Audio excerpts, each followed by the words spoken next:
Alia pulang dengan kondisi basah kuyup. Ivan merangkulnya seraya membawa 5 ekor ikan yang masih segar di tangan. Loloh, kenapa Ayla basah kuyup? Hani lebih dulu bersuara. Saking pengennya makan sama ikan, Ayla sampai nyebur nangkep ikannya sendiri. Kata Ivan. Ayla langsung mendelik. Jelas-jelas ia tercebur gara-gara ikan. Bahkan kini ia merasa sebal dan rasa ingin makannya jadi hilang. Ivan pun, mukanya langsung membantu malah tertawa terpingkal-pingkal lebih dulu membuatnya kita bad mood saja. Kiai Abdullah Wahid, Hani, Aida, Hanan dan Miftah langsung tertawa pelan. Sedangkan Umi Fatimah hanya diam meski sedikit khawatir. Takutnya Ayla terluka atau bagaimana. Kolam itu sudah lama tidak dikuras, dibersihkan. Takutnya di permukaannya terdapat benda yang dapat melukai. Ya ampun, kamu ada-ada aja, kata Aida. Bohong, Mbak. Orang aku kecebur gara-gara dia, kata Ayla kesal.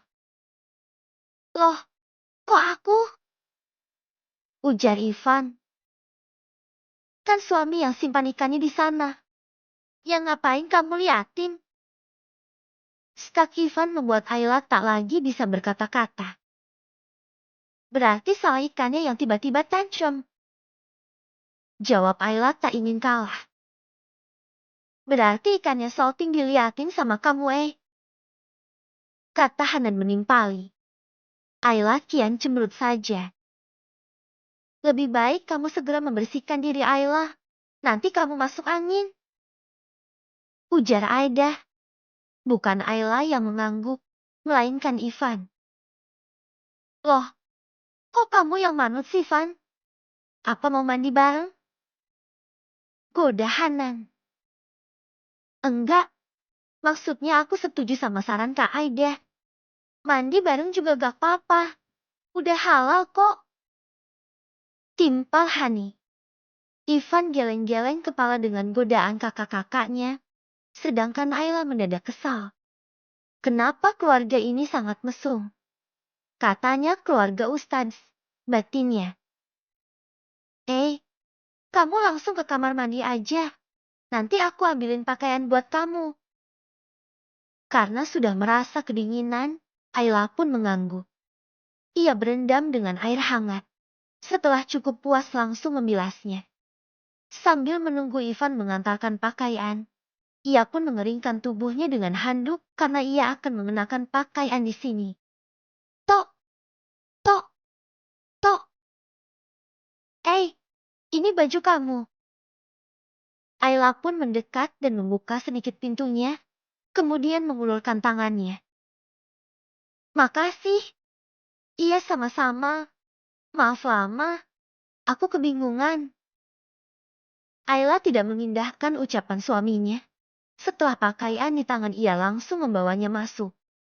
Namun, saat akan memakai dalaman, tiba-tiba saja Ayla tersadar. Astaga, Ivan ambilin celana dalam gue. Bra gue. Apa jangan-jangan dia kebingungan milih ini? Ahahahahaha. Jerit Ayla di kamar mandi. Rasanya ia ingin menghilang dari muka bumi karena merasa malu. Ivan yang masih di depan pintu merasa khawatir. Segera ia mengetuk pintu. Kamu baik-baik aja kan? Iya, barusan ada kecoa.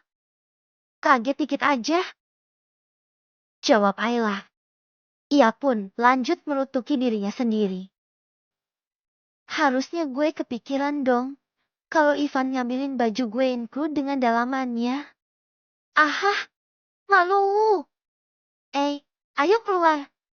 Itu si Ivan ngapain sih nunggu di pintu? Gak tahu apa gue lagi malu banget ini. Dasar manusia mesum. Ayla pun mencoba memasang wajah biasa saja. Setelah itu keluar. Ayla buru-buru masuk ke dalam kamar untuk mengeringkan rambutnya. Sedangkan Ivan ke belakang untuk menyimpan handuk bekas Ayla yang basah. Samar-samar Ivan mendengar gelak tawa dari bawah. Entah apa yang tengah dibicarakan oleh keluarganya itu. Aku pikir keluarga kita ini terlalu flat, kata Hanan. Kedatangan Ayla seolah memberikan warna baru pada keluarga kita.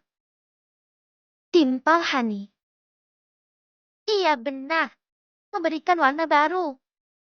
Keluarga kita yang biasanya terpandang baik, sekarang citranya jadi buruk.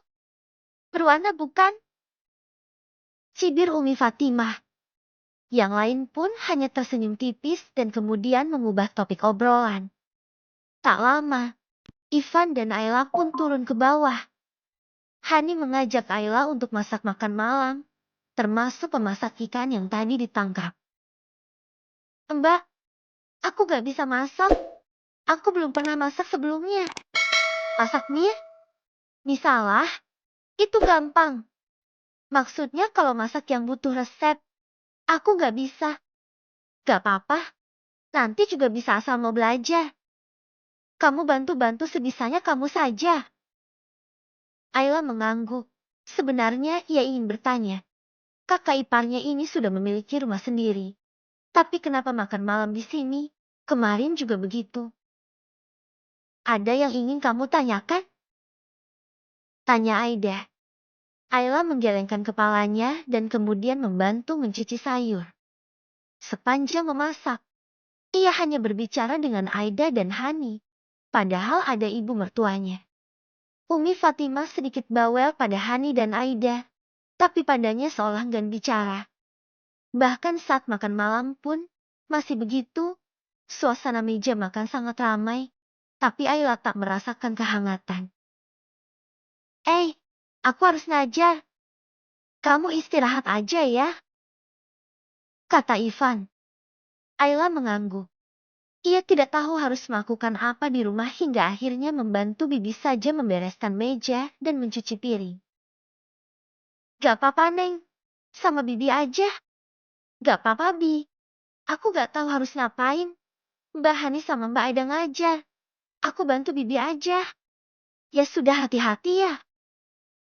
Di saat Bibi membereskan kompor dan lain sebagainya, Ayla mengambil pekerjaan cuci piring yang paling mudah menurutnya. Ia pun mengenakan sarung tangan agar tangannya tidak merasa kotor. Namun, karena licin tiba-tiba piring di tangannya tergelincir jatuh. Prank. Aduh, Neng gak apa-apa. Bibi sangat khawatir. Iya, Bi. Ayla kaget bukan main. Umi Fatimah yang mendengar bunyi barang pecah segera mendekat. Ia mendadak jadi kesal karena itu dilakukan oleh Ayla. Padahal sebelumnya pun menantunya yang lain pernah memecahkan barang tapi ia baik-baik saja. Kamu ngapain di sana, Ayla? Kalau gak bisa jangan dikerjain. Bikin kerjaan Bibi bertambah aja. Seru Umi Fatimah. Maaf Umi, aku gak sengaja, kata Ayla lirih. Neng, ini pakai sendal dulu. Nanti kakinya luka. Biar Bibi aja yang bereskan. Ayla bukannya tidak tahu diri langsung pergi tanpa membantu. Tapi ia takut malah membuat Bibi kian kesulitan karena kekacauan yang dibuatnya. Ayla melihat Umi Fatimah yang tampak kesal. Ia pun segera mendekatinya. Umi, aku tidak sengaja melakukannya. Tadi tergelincir begitu saja. Umi Fatimah menghela napasnya. Kamu gak apa-apa? Ayla menggelengkan kepalanya. Tergelincirnya lumayan jauh dari kaki hingga pecahannya tidak sampai melukainya. Lain kali jangan ceroboh, ucapnya dan kemudian pergi. Ayla pun memutuskan untuk pergi ke kamarnya. Ia jadi kepikiran dan tidak bisa tidur. Akhirnya ia pun memutuskan untuk kembali turun ke bawah. Ia duduk di samping Umi Fatimah, tapi tidak tahu harus berkata apa. Umi Fatimah pun diam tidak mengatakan apapun. Fokus pada tontonan di depannya. Umi, aku minta maaf. Umi Fatimah menoleh.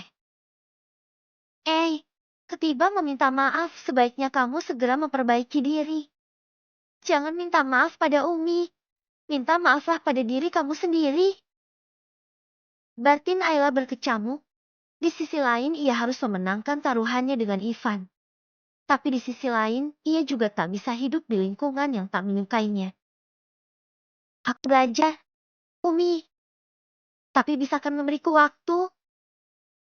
Umi Fatimah mengangguk. Ayla pun langsung memeluknya karena merasa senang. Terima kasih, Umi. Esoknya, Ketua RT dan RW mendatangi rumah Kiai Abdullah Wahid. Mereka mendengar dan menerima beberapa berita yang cukup mengganggu hingga akhirnya langsung mendatangi keluarga yang sangat disegani oleh masyarakat itu. Ada yang bisa saya bantu, Pak? Tanya Kiai Abdullah Wahid. Begini Pak Kiai, saya mendengar kisru-kisru di masyarakat bila seseorang berpakaian tak pantas di wilayah pesantren. Saya paham betul ini bukan hak saya berbicara, tapi hal ini menyebabkan kegaduhan. Pesantren ini adalah kebanggaan semua orang di sini. Saya hanya menyayangkan bila nama baiknya tercoreng. Umi Fatimah menghela napasnya. Sementara Kiai Abdullah masih sangsi menanggapinya. Pak Kiai, Anda adalah orang yang sangat bijak. Kenapa Anda membiarkan hal ini terjadi? Apakah sekarang Pak Kiai sudah mentolerir anak perempuan tak mengenakan hijab? Ini akan menjadi contoh buruk di kawasan pesantren. Ujar Pak RW. Orang tua yang anaknya tengah menimba ilmu, di sini menjadi resah bila perilaku menantu ketiga Pak Kiai memberikan dampak buruk. Apa tidak sebaiknya Ustadz Ivan tidak tinggal di kawasan pesantren saja? Ujar Pak RT lagi. Pesantren harusnya menjadi tempat menimba ilmu, di mana prinsip-prinsip agama dipegang teguh. Tapi saya merasa Pak Kiai sudah tidak lagi melakukannya. Memberikan toleransi khusus untuk menantu Anda. Jangan asal menyimpulkan. Ucap Umi Fatimah. Pak RT, Pak RW, saya memohon maaf apabila yang terjadi di pesantren menjadi kegaduhan sampai keluar. Tapi saya rasa hal ini tidak perlu dibesarkan. Karena kami juga tengah menyelesaikan ini. Masalah keimanan seseorang tidak bisa ditakar apakah dia tinggal di kawasan pesantren atau bukan. Tapi tolong doakan menantu saya agar bisa mendapatkan hidayah. Dan saya juga meminta tolong untuk meredam masalah ini di kalangan masyarakat. Pak RT dan Pak RW mengangguk dan pamit pulang. Umi Fatimah langsung masuk ke dalam disusul oleh Kiai Abdullah Wahid. Apa kan Umi bilang, Bi? Apa setelah ini terjadi Abi bisa diam saja? Jawab, Bi.